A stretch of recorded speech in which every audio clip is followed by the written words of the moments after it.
Hello students. आप देख रहे हैं काश्यप ट्यूटोरियल्स और मैं हूं प्रभाकर आचार्य। स्टूडेंट्स, हम अभी बात कर रहे हैं शेमुशी, जो कि कक्षा 10वीं की किताब है, संस्कृत किताब, और उसमें द्वितीय पाठ है बुद्धिर बलवती सदा। इससे संबंधित पहला वीडियो मैंने रिलीज किया, जिसमें मैंने प्रश्न और ग्रामर से संबंधित, व्याकरण से संबंधित बात की। और मुझे आशा है, मैं आशा करता हूं कि उसमें आपको बहुत सारी मदद मिली और उसके द्वारा आप इस पाठ को, इस पहले गद्य को समझने में आसानी हुई आपको समझने में। आपने इससे संबंधित प्रश्नों को लिखा, जो कि मैंने कुछ एक्स्ट्रा प्रश्न दिए थे आपको। ग्रामर जो संधि थी या फिर समास जो थे उसमें, या प्रकृति प्रत्यय थे, उसको आपने आसानी से समझ लिया। और इससे संबंधित कोई भी प्रश्न पूछा जाएगा तो आसानी से उसका आप उत्तर लिख सकते हैं। तो चलिए आज हम शुरू करते हैं दूसरा विभाग। मैंने जो पहला विभाग में कहाँ तक छोड़ा था, मैं पहले आपको वो बता दूं, और इसके बाद में आज कहाँ तक मैं बात करूँगा तो वो मैं आपको समझा दूंगा, ताकि आप पहले से रेडी रख के रहेंगे और उसको मार्क करके रखें। तो लास्ट में पहला जो था मेरा, ये कश्चित लक्ष्यते, ये अंतिम वाक्य था, अंतिम शब्द था पहले विभाग का। तो आज हम शुरू करेंगे इति श्रुत्वा से लेकर दृष्टा तक। यहाँ तक मैं आज आपको बताने वाला हूँ। तो सबसे पहले हम लोग बात करेंगे कि इसमें उसका उच्चारण क्या है। पहले मैं आपको पढ़ कर बताऊँगा, तो आप उसको ध्यान से सुनिए। जो भी आपको डिफ़िकल्ट कठिन शब्द लग रहे हैं उसको अंडरलाइन कीजिए, उसको संधि विच्छेद करके लिखिए, और आप कोशिश कीजिए कि सही स्पेलिंग लिखने का, सही मात्रा लिखने का। तो चलिए शुरू करते हैं। इति श्रुत्वा व्याघ्रमारी काचिद् इयमिति मत्वा व्याघ्रो भयाकुलचित्तो नष्टः। फिर बाघ जो है वो श्लोका के रूप में अपना अपना जो अर्थ है उसको बताता है, उस स्त्री के बारे में वो क्या सोचता है। तो वो बताता है, मीन्स ये कभी बताता है, कभी एक्चुअली व्याघ्र नहीं, कभी बताता है कि वो औरत कैसी थी और बाघ का सोचना क्या था। निज बुद्ध्या विमुक्ता सा भयात् व्याघ्रस्य भामिनी अन्योपि बुद्धिमान लोके मुच्यते महतो भयात्। वापस सुनिए। निज बुद्ध्या विमुक्ता सा भयात् व्याघ्रस्य भामिनी अन्योपि बुद्धिमान लोके मुच्यते महतो भयात्। भयाकुलं व्याघ्रं दृष्ट्वा कश्चित् धूर्तः शृगाल हसन्नाह भवान् कुतः भयात् पलायितः। व्याघ्र: गच्छ गच्छ जम्बुक, त्वमपि किंचित् गूढ़प्रदेशं यतो व्याघ्रमारीति या शास्त्रे श्रूयते तया अहं हन्तुमारब्धः परं गृहीतकरजीवितो नष्टः शीघ्रं तत् अग्रतः। श्रृगाल: व्याघ्र, त्वया महत् कौतुकम् आवेदितं यत् मानुषादपि विभेषि। व्याघ्र: प्रत्यक्षमेव मया सात्मपुत्रावेकैकशो मामत्तुं कलहायमानो चपेटया प्रहरन्ति दृष्टा। तो यहाँ पे बहुत सारे संधि है, जो कि आप अगर पढ़ेंगे तो आपको मुश्किल होगी उस शब्द को, उस वाक्य को का उच्चारण करने में। लेकिन अगर आप संधि विच्छेद कर देते हैं तो आपको आसानी हो जाएगी। मैंने संधि हर एक शब्द में जहाँ जहाँ पे भी संधि है मैंने वहाँ पे दर्शाने की कोशिश किया है, दिखाने की कोशिश किया है, और बाद में साथ में एक साथ सारे संधि को मैंने लिखा है। तो आप, ताकि आप उसको नोट कर सके और उसको ध्यान से, और आप उसको प्रिपेयर कर सके, और आसानी से संधि विग्रह रहेगा या संधि करना होगा वो आपको मदद करेगा। तो चलिए, यहाँ पे काचित, यहाँ पे संधि है काचित अधिक इयम अधिक इति। काचित व्यंजन संधि है, तो के बाद अगर कोई स्वर आता है, तो अगर हलंत है उसके बाद कोई भी स्वर आता है तो द में परिवर्तित हो जाता है। तो वही संधि यहाँ पे हुआ है। और इयम में आप देख सकते हो वो भी व्यंजन संधि का ही एक रूप है। श्रुत्वा, ये कत्वा प्रत्यय का स्वरूप है, कत्वा प्रत्यय। फिर मत्वा, ये भी कत्वा प्रत्यय है। फिर यहाँ पे संधि है व्याघ्र अधिक भयाकुल चित्त अधिक नष्ट। आप देख सकते हैं कि दोनों शब्द जो है ना अलग अलग लिखा हुआ है, लेकिन इसके बावजूद भी यहाँ पे संधि क्या है कि विसर्ग जो है वो ओ में परिवर्तित हो गया है। तो क्योंकि आगे का शब्द है वो व्यंजन संधि के रूल के हिसाब से, नियम के हिसाब से आगे जो है ना सॉफ्ट कॉन्सोनेंट आ रहा है, इसलिए विसर्ग ओ में कन्वर्ट हुआ है। इसके बाद में भयाकुल चित्त समासिक शब्द है, जिसमें 3 शब्द है, भय, फिर आकुल और चित्त। तो अगर मैं पहला 2 शब्द लेता हूँ भयाकुल, तो ये होगा भयेन आकुल इति भयाकुल तृतीया तत्पुरुष समास। और अगर पूरा शब्द लेता हूँ तो ये होगा भयाकुल चित्त यस्य स, तो ये बहुब्रीहि समास के स्वरूप में आ जाएगा। तो ये डिपेंड करता है कि आप इसको विग्रह कैसे करते हैं। चलिए आगे का देखते हैं। निज बुद्धिया भी समासिक शब्द है। निजया बुद्धिया ये कर्मधारय समास का स्वरूप है। इसके बाद में संधि है अन्यः अधिक अपि, अन्योपि, ये पूर्व रूप संधि के विसर्ग संधि है, इसके बाद पूर्व रूप होता है। इसके बाद बुद्धिमान अधिक लोके, तो नौ होने की वजह से यहाँ पे जो है नौ के बाद में अगर लौ आता है तो नौ क्या होता है, नौ लौ में कन्वर्ट हो जाता है और एक चंद्रबिंदु भी ऐड हो जाता है जो कि नौ से पहले वाले व्यंजन के ऊपर जाता है, इसीलिए बुद्धिमान में आप चंद्रबिंदु देख सकते हैं, बुद्धिमान लोके। आगे देखिए, आगे का जो है संधि महतो भया, तो महतः अधिक भयादि, वापस विसर्ग संधि। भयाकुल है भयेन आकुलम भयाकुलम, तृतीया तत्पुरुष समास। दृष्ट्वा कत्वा प्रत्यय। फिर हसन नाह, हसन अधिक आह, तो अगर नौ के बाद अगर कोई स्वर आता है तो नौ डबल हो जाता है, तो हसन नाह इसलिए डबल आपको दिखाई दे रहा है, 2 बार लिखा हुआ। फिर त्वम अधिक अपि, फिर किंचित अधिक किम अधिक चित। फिर ये भी समासिक शब्द है, गूढ़ प्रदेशम, इस गूढ़म प्रदेशम कर्मधारय समास का स्वरूप है। आपको सभी शब्द एक साथ में मिलेंगे समास के। यहाँ पे संधि है यतः अधिक व्याघ्र मारी, मारी अधिक इति, तो 3 शब्द है यहाँ पे। फिर यहाँ पे संधि है तया अधिक अहम।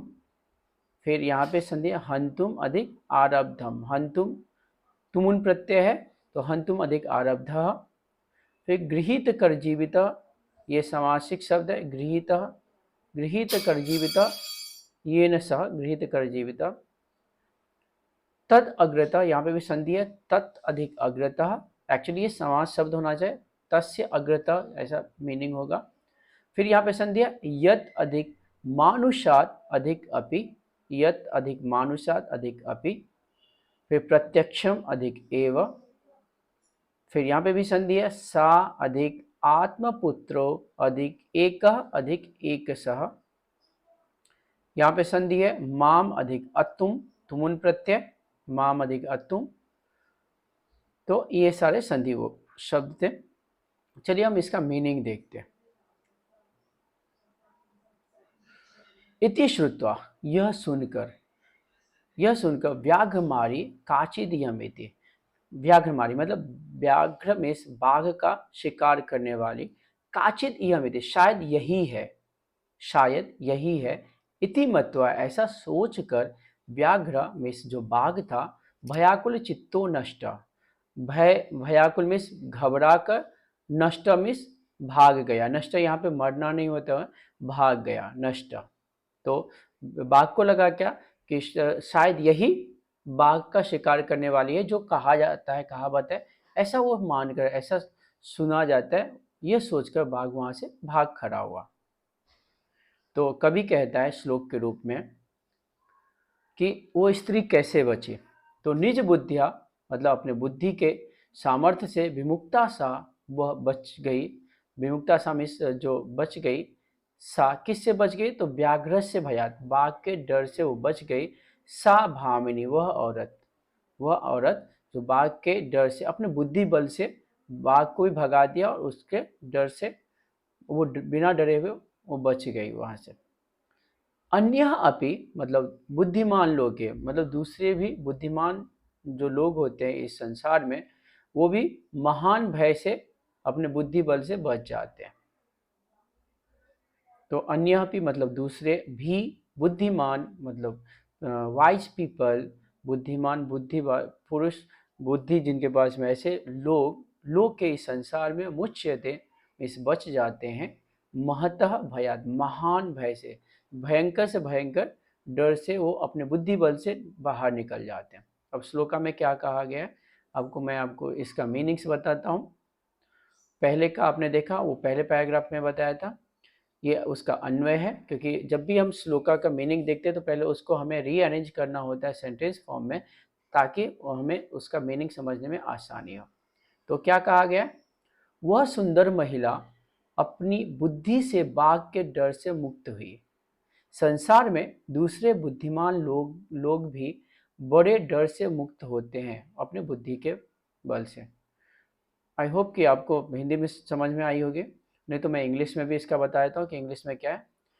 With her intelligence, the lovely lady was able to overcome or defeat her fear of the tiger. Other intelligent people around the world are also fearless due to or by the power of his intelligence.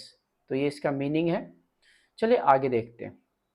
भयाकुलम, भयाकुल means डरा हुआ, व्याघ्रम दृष्टवा, उस बाघ को देखकर, बाघ व्याघ्रम means बाघ को, एक कर्म है, ऑब्जेक्ट है, द्वितीय एक वचन का फॉर्म है। तो दृष्टवा मीन्स देखकर, कश्चित धूर्त श्रृगाल, कोई धूर्त श्रृगाल, श्रृगाल कैसा होता है? चीटर होता है, हमेशा अपने फायदे के लिए ही सोचता है। तो वो धूर्त श्रृगाल किसी मतलब सियार या फॉक्स उस डरे हुए बाघ को देखकर हसनाहा, हंसते हुए आहमिस कहा, बोला, भवान कुतः पलायिता, आप कहाँ से भाग रहे हो? किससे डर के भाग रहे हो? भवान मिस आप, कुतः मिस कहाँ से, भयात मिस डर कर, पलायित मिस भाग रहे हो। तो व्याघ्र मतलब बाघ ने क्या उत्तर दिया आप देखिए। बाघ क्योंकि डरा हुआ था तो उसने उसको भी उत्तर वैसे दिया, उसको भी वैसे डराते हुए कहते हैं, गच्छा गच्छा जम्बूका, गच्छा मिस जाओ जाओ, ये लोट लकार मध्यम पुरुष एक वचन का फॉर्म है परस्मै पद का, शून्यतम तो उसका प्रत्यय होता है। तो गच्छा गच्छा जम्बूका, हे जम्बू, हे सियार मतलब वो fox, you also go, you also run away, तुम अपि, तुम भी, किंचित गूढ़ प्रदेशम, गूढ़ प्रदेशम में गुप्त प्रदेश में चले जाओ, कोई गूढ़ प्रदेश में छुप जाओ। यतः क्योंकि व्याघ्रमारी इति, क्योंकि बाघ का शिकार करने वाली, इति ऐसा, या शास्त्रे श्रूयते, शास्त्र में शास्त्रों में, श्रूयते जो सुना जाता है, तया अहम हंतुम आरब्ध, उसके द्वारा मैं तो मारा जाने वाला ही था, हंतुम आरब्ध मतलब वो मेरा शिकार करने वाली ही थी। परम लेकिन गृहीत कर जीवितो नष्ट शीघ्रम तद अग्रता, गृहीत कर जीविता मतलब अपने जीवन को अपने हथेली पर रखकर, नष्टम इस भाग गया मैं, शीघ्रम तद अग्रता उसके सामने से किसी तरह से मैं अपने जान जोखिम में रखकर, अपने प्राण को अपने हथेली में रखकर वहाँ से भाग गया। नष्टम इस भाग गया, शीघ्रम इस जल्दी से जल्दी मतलब क्विकली, तद अग्रता उसके सामने से मैं भाग गया। तो फिर शेर क्या कहता है, फॉक्स क्या कहते हैं, व्याघ्र मिस हे बाघ, त्वया महत् कौतुकम आवेदितम, तुमने, त्वया मिस आपके द्वारा, महत् कौतुकम मिस महान कौतुक मिस आश्चर्य की बात, आवेदितम कहा गया, तुम्हारे द्वारा महान आश्चर्य की बात कहा गया, मतलब आपने महान आश्चर्य की बातें कही कि यत मिस की मानुषात विवेशी, कि मनुष्य से भी डरना चाहिए, मीन्स आप मनुष्य से भी डरते हो, मीन्स बाघ मनुष्य से भी डरता है। तो आपने बहुत ही आश्चर्य की बात की, क्योंकि बाघ से तो मनुष्य डरते हैं, बाघ मनुष्य का शिकार करते हैं, लेकिन आप तो उससे ही भाग गए, तो ये बहुत आश्चर्य की बात आपने कही। तो फिर बाघ कहता है उसका उत्तर बाघ देता है, प्रत्यक्षम एवं में साक्षात रूप से, प्रत्यक्ष में सामने से, एवं मया, मया मेरे द्वारा, सा आत्मपुत्र एक एक सो, अपने पुत्रों दोनों पुत्र को एक एक सा मतलब एक एक करके, मतलब अकेले ही, माम अतुम मुझे खाने के लिए, माम मिस मुझे, अतुम मिस खाने के लिए, कलहाय मानो झगड़ते हुए, मतलब उसके दोनों पुत्र थे आपस में झगड़ रहे थे कि मुझे अकेला अकेले खाना चाहते हैं, मतलब एक बाघ को अकेला खाना चाहते हैं। तो चपेटिया प्रहरंती मतलब थप्पड़ मारते हुए, प्रहरंती प्रहार करते हुए, दृष्टा मैंने उसको देखा कि अपने पुत्र को वो थप्पड़ मारते हुए बोल रही थी, जो झगड़ रहे थे कि मुझे अकेले ही खाना है, तो उसको बाघ को अकेले ही खाना है, वो बांटना नहीं चाहते। तो ये इसका मीनिंग है। चलिए अभी इसका मीनिंग एक साथ में देखते हैं, तो इसका मीनिंग क्या होगा। भय से व्याकुल बाघ को देखकर कोई धूर्त सियार हंसता हुआ कहा, क्योंकि पहला सेंटेंस है, भय से व्याकुल बाघ को देखकर कोई धूर्त सियार हंसता हुआ कहा, आप किस स्थान से डर से भाग रहे थे, किसके डर से भाग रहे हो। तो बाघ बोलता है, जाओ जाओ सियार, तुम भी किसी गूढ़ जगह को जाओ, क्योंकि बाघ मारने वाली जो शास्त्र में सुना जाता है उसके द्वारा मैं मारा जाता, लेकिन हाथ पर जान लेकर जल्दी से उसके आगे से भाग गया। तो सियार बोलता है, बाघ, तुमने बहुत आश्चर्यजनक बात बताई कि तुम मनुष्य से भी डरते हो। तो बाघ बोलता है, मेरे प्रत्यक्ष ही उसके दोनों पुत्र जो एक एक करके मुझे खाने के लिए झगड़ रहे थे, उनको थप्पड़ से प्रहार करती हुई वह स्त्री देखी गई। मतलब ये पैसिव सेंटेंस है, कर्मणी प्रयोग है। अभी आप इंग्लिश में देखो इसका क्या है। Seeing a tiger distraught with fear, a sly jackal laughed and said, from where were you running away from fear? Then the tiger said, go, jackal. You too go to a secret location, because I would have been killed by the tiger killer, which is heard in the scriptures, but quickly ran away uh, from her with my life on the palm. The jackal said, Tiger, great wonder heard from you, which you fear even man. Tiger said, I saw the woman slapping her two sons who were fighting for me alone to eat. So ये इसका translation है। चलिए अभी इसमें हम लोग देखते हैं संधि एक साथ में, जो मैंने आपको बताया था कि जो भी संधि है वो मैं आपको एक साथ में बता दूंगा। तो ये संधि शब्द है जो इस पैराग्राफ में प्रयोग किया गया है, इसमें दिया गया है। ये सारे संधि मैंने आपको एक्सप्लेन कर लिया है, तो आप इसमें से देख सकते हैं और इसको नोट कर लीजिए, एक जगह पे प्रिपेयर कर लीजिए, ताकि आपको अगर कोई भी वो शब्द पूछा जाता है संधि विग्रह करने के लिए, संधि करने के लिए, तो आसानी से आप उसका उत्तर लिख सकते हैं। तो ये सारे संधि शब्द हैं।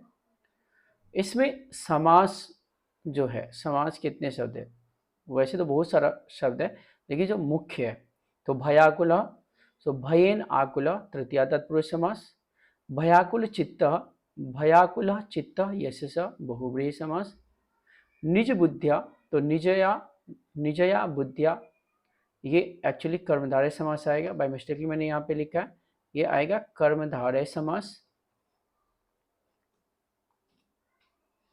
कर्मधारय समास है, कर्मधारय समास। और अंतिम शब्द जो मैंने समास का सेलेक्ट किया है वो है गूढ़ प्रदेशम, तो गूढ़म प्रदेशम, ये भी कर्मधारय समास का ही रूप है। अब चलिए इसमें देखते हैं कि प्रकृति प्रत्यय क्या है। तो प्रकृति प्रत्यय है यहाँ पे श्रुत्वा, तो श्रु मूल धातु है, प्रकृति ये श्रु है, और त्वा यहाँ पे जो शब्द है त्वा, ये कत्वा प्रत्यय है। तो प्रकृति प्रत्यय श्रुत्वा, मत्वा में मन अधिकत्वा मत्वा, फिर नष्ट नस अधिक त प्रत्यय, जो भूतकालवाचक धातु साधित विशेषण बनाने के लिए प्रयोग होता है। विमुक्ता, वि उपसर्ग है, मुच प्रकृति है और त प्रत्यय है। दृष्टवा, दृश्य अधिक कत्वा प्रत्यय। हसन, हस अधिक क्षत्रिय प्रत्यय, जो प्रेजेंट एक्टिव पार्टिसिपल कर्तरी वर्तमान कालवाचक धातु साधित विशेषण है और ये पुल्लिंग शब्द है। हंतुम, ये हन अधिक तुमुन प्रत्यय है। आरब्ध, आ उपसर्ग है, रब प्रकृति है, आत्मनेपदीय फॉर्म है और थ प्रत्यय है। प्रहरंती, प्र अधिक ह्री अधिक क्षत्रिय प्रत्यय, स्त्रीलिंगम है। दृष्टा, दृश्य अधिक त प्रत्यय और त में टाप लगा है, टाप लगाया जाता है स्त्रीलिंग शब्द बनाने के लिए, क्रिया को स्त्रीलिंग शब्द में बनाने के लिए, प्रयोग करने के लिए टाप अर्थात आ प्रत्यय, आ का प्रयोग किया जाता है। तो दृष्टा इस तरह से फॉर्म बना है। कलहाय मानो, कलह अधिक शानस प्रत्यय है, पुलिंग शब्द है और प्रथमा द्विवचन का फॉर्म है ये। तो ये आपके प्रकृति प्रत्यय शब्द थे। अब चलिए मैं आपको कुछ प्रश्नों के साथ छोड़ देता हूँ, यहाँ पे छोड़े जाता हूँ और आप इस प्रश्नों का उत्तर ढूंढ के रखिए। पहला प्रश्न है, व्याघ्रमाणी कथम व्याघ्रस्य भयाद विमुक्ता, मतलब कैसे वो बाघ के डर से बच गए। फिर दूसरा है, ग्रामस्य नाम किम, इस गांव का नाम क्या था, जो कि स्टार्टिंग में ही था। फिर बुद्धिमती कुत्र व्याघ्रम ददर्शा, बुद्धिमती जो है बाघ को कहाँ देखती है। ये सारे शब्द मैं आप रिपीट कर रहा हूँ क्योंकि ये जो है ना ऑलरेडी पहले पैराग्राफ में दिया था, लेकिन आपको वापस रिमाइंड करवा रहा हूँ कि आप इसका उत्तर लिख के रखिए। फिर राजपुत्रों किमर्थम कलहम कुरुता, क्यों झगड़ रहे थे। तो ये सारे प्रश्न हैं। इसी तरह से आप भी प्रश्न बनाइए और कोशिश करिए कि आप उसका उत्तर लिख सकें। जितना आप प्रश्न बनाएंगे उतनी आसानी से आप इस गद्य को समझ सकते हैं और आप किसी भी तरह के प्रश्न पूछे जाएंगे, चाहे वो ग्रामेटिकली क्वेश्चन रहेगा, व्याकरणिक, या फिर प्रश्न पूछा जाएगा एक वाक्य न पूर्ण वाक्य न, तो आप आसानी से उसका उत्तर लिख सकते हैं। आशा करता हूँ आपको ये पैराग्राफ ये गद्य समझ में आया, ये पैराग्राफ को समझ में आया और आप इससे पेपर का प्रिपरेशन कर सकते हैं।